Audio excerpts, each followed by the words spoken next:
Dans cet épisode, je vais te partager la meilleure stratégie pour réduire le ghosting. C'est de ça qu'on parle aujourd'hui. Moi, c'est William et je te souhaite la bienvenue au podcast Authentique. Le but de ce podcast, c'est de t'aider à mieux comprendre le monde des rencontres pour te permettre d'avoir la vie amoureuse et sociale que tu mérites. Bonne écoute et n'oublie pas de t'abonner. Dans un épisode précédent de ce podcast, j'ai abordé le thème de comment prévenir le ghosting. Dans cet épisode-là, je te montrais c'est quoi, selon moi, ma définition du ghosting. Ensuite, les raisons principales pourquoi une personne pourrait te ghoster et certaines pistes de solutions vis-à-vis ta façon de voir tes textos pour vraiment prévenir que le ghosting arrive. Fait que si ça t'intéresse de voir ça ou écouter ça, va voir l'épisode, ça va vraiment t'aider. Maintenant, dans l'épisode d'aujourd'hui, qu'est-ce que je veux te parler? C'est de la meilleure stratégie pour réduire le ghosting. Maintenant, je ne peux pas te promettre que tu vas réduire à 0% le ghosting de ta vie. On est tous des humains, on réagit tous différemment face à des situations. Donc, même en ayant la meilleure stratégie ou les meilleures techniques de texto, ça se peut qu'une personne ne te réponde pas pour plusieurs raisons que tu peux aller voir dans l'épisode que j'ai fait. Mais en même temps, dans l'épisode d'aujourd'hui, je vais te partager la meilleure stratégie que tu devrais adopter selon moi, qui va vraiment t'aider à être plus heureux aussi dans la façon que tu envoies les textos, parce que souvent, quand une personne ne te répond pas, on va tomber dans des émotions négatives, tout ça. Comment on peut éviter de vivre ces émotions-là? Parce qu'il y a beaucoup comme une espèce de douleur face au fait que la personne ne te répond plus, par exemple. Donc, comment on fait là, pour vraiment éliminer ça, puis aussi envoyer des textos d'une façon où est-ce que tu le fais de la bonne façon, puis c'est de ça que je vais te parler dans l'épisode d'aujourd'hui. Donc, première chose que je veux te parler, c'est pourquoi que l'épisode s'appelle « La meilleure stratégie pour réduire le ghosting » et pas « La meilleure technique », parce que je sens que c'est super important de bien comprendre les principes derrière une technique avant même de l'appliquer. Donc, qu'est-ce que ça veut dire? Ça veut dire que quand tu comprends les principes, bien ensuite, tu comprends la stratégie pourquoi tu vas utiliser certaines techniques. T'sais. Puis des fois, les gens vont aller tout de suite vers la solution rapide. Ils veulent savoir, voici le texto envoyé, voici la phrase à dire, comme si ça allait régler leur situation. Ça va pouvoir t'aider un peu, mais peut-être pas sur le long terme. Donc, c'est vraiment préférable pour toi que tu comprennes pourquoi tu fais les choses. Puis ensuite, tu pourras appliquer des exemples que je t'enseignerai, par exemple. Donc, parce qu'évidemment, par exemple, dans mon aide privée, j'explique vraiment en détail, par exemple, tout ce qui est rapport au texting, tu sais, les textos, tout ça. Mais à un certain niveau, je vais aussi te montrer des exemples, mais c'est appuyé sur vraiment les principes, les stratégies que j'enseigne vis-à-vis le texting. Donc, tout ça pour dire que qu'est-ce que je veux te montrer dans l'épisode d'aujourd'hui, c'est comme un avant-goût, une vue d'ensemble sur c'est quoi ma vision des choses face au texto. Puis je te jure, ça peut vraiment changer ta vie, de la façon de voir ça. Plusieurs hommes sont dans une mentalité totalement différente. Puis quand tu fais ce changement-là, tu vas voir, ça peut vraiment changer tes rencontres là, au niveau romantique, au niveau amoureux. Donc, that's it. Donc, c'est quoi que je veux te parler aujourd'hui? C'est un concept classique. C'est un principe vraiment fondamental sur avoir du succès dans tes interactions avec les autres, dans tes relations avec les autres. C'est le concept d'apporter de la valeur.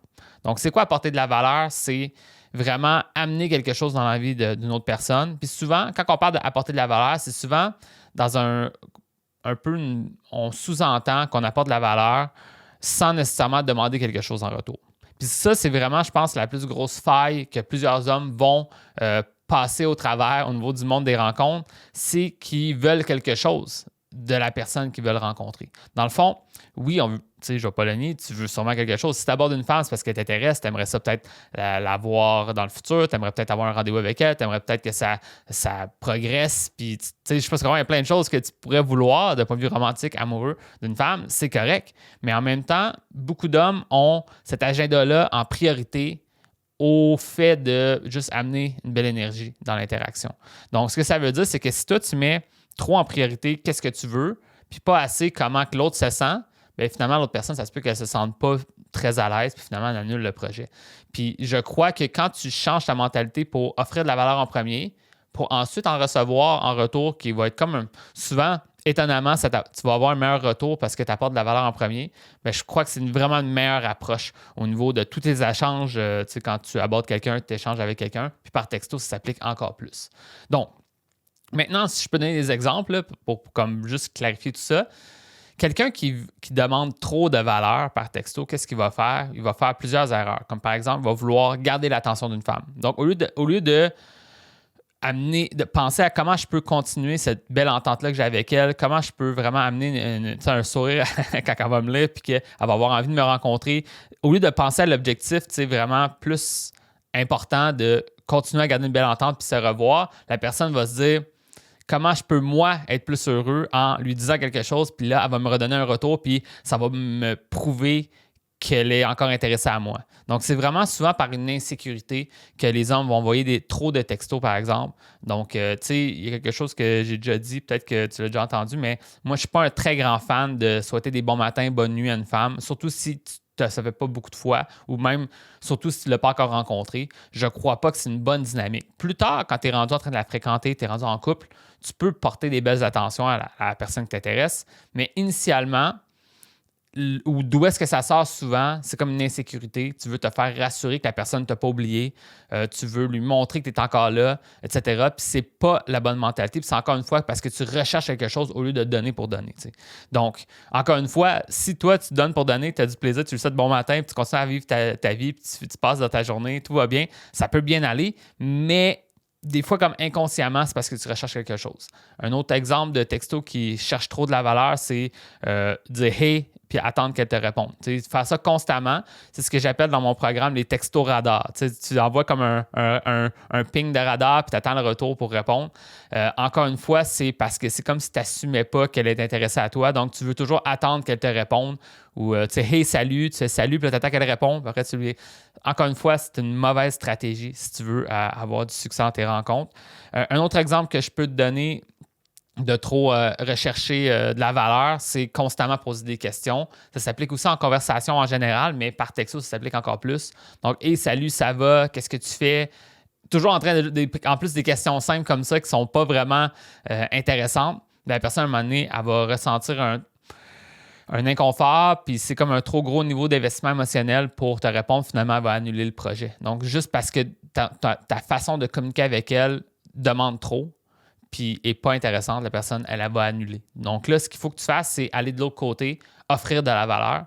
Donc, c'est quoi offrir de la valeur? Bien, c'est pas nécessairement sur seulement l'aspect de l'information, c'est aussi sur l'aspect des émotions que tu amènes. Donc, c'est vraiment, encore une fois, quelque chose que j'enseigne dans mon programme, relié à la loi du transfert d'état. La loi du transfert d'état, si je peux te la résumer ici, c'est que tu as ton propre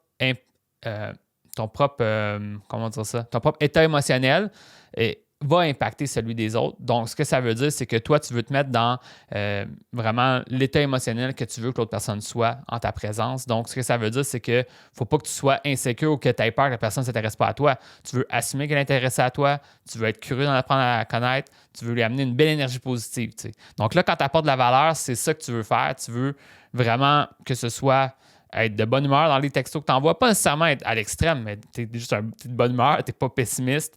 Ensuite, tu lui racontes des choses, tu fais plus d'affirmations que des questions, tu racontes une tranche de vie, tu lui fais un commentaire face à quelque chose qu'elle a dit. Donc, en fait, en montrant que tu es capable d'offrir de la valeur sans nécessairement te demander quelque chose en retour, ça va vraiment t'aider pour avoir plus de succès dans tes textos. Puis des exemples de textos que tu pourrais faire, j'ai écrit un guide sur ça, tu iras voir dans ma communauté, je suis prêt à te l'envoyer. Mais tu sais, des exemples de ça peut être quelque chose que tu as mangé, ça peut être quelque chose que tu viens de voir, ça peut être une tranche de vie, ça peut être la journée, la chanson de la journée que tu es en train d'écouter. Des exemples là, classiques que ça montre là, que tu as juste envie de lui partager quelque chose. Puis, si elle ne répond pas, ça va être all good. Puis ça, c'est vraiment une autre piste qui est vraiment importante à comprendre. C'est que quand tu changes cette stratégie-là là, de texto à apporter de la valeur en premier, puis ensuite, s'il y a un intérêt mutuel, tu lui demanderas peut-être de te rencontrer, ou etc., etc. Bien, si tu as juste donné pour donner initialement, même si la personne ne répond pas, ben, tu ne vas pas te sentir mal qu'elle n'ait pas répondu parce que de toute façon, tu voulais lui partager quelque chose d'intéressant. Puis, encore une fois, comme j'ai dit plus tôt, étonnamment, en apportant de la valeur en premier, les gens vont être plus enclins à répondre si ça leur tente de répondre. Donc, ce que ça veut dire, c'est que pour une personne qui s'intéressait déjà à toi, si tu apportes de la valeur en premier, ça va être comme naturel pour elle de te répondre sur ce que tu viens de lui dire. Donc, c'est vraiment intéressant. Maintenant, si tu veux en savoir plus sur quelques exemples, j'ai écrit un guide gratuit sur ça. Puis évidemment, si tu veux vraiment en savoir plus en détail, ben, j'ai un module complet dans mon programme qui parle vraiment de cette stratégie de texto-là. Puis je te jure, ça fait vraiment une énorme différence parce que si tu ne fais pas cette stratégie-là, puis si tu veux juste quelque chose toujours, les gens vont voir que tu es désespéré de les avoir dans leur vie. Aussi, tu vas pousser les choses trop vite au lieu de juste aller à la vitesse que l'autre personne est rendue. Aussi, tu vas te sentir mal quand une personne ne te répond pas.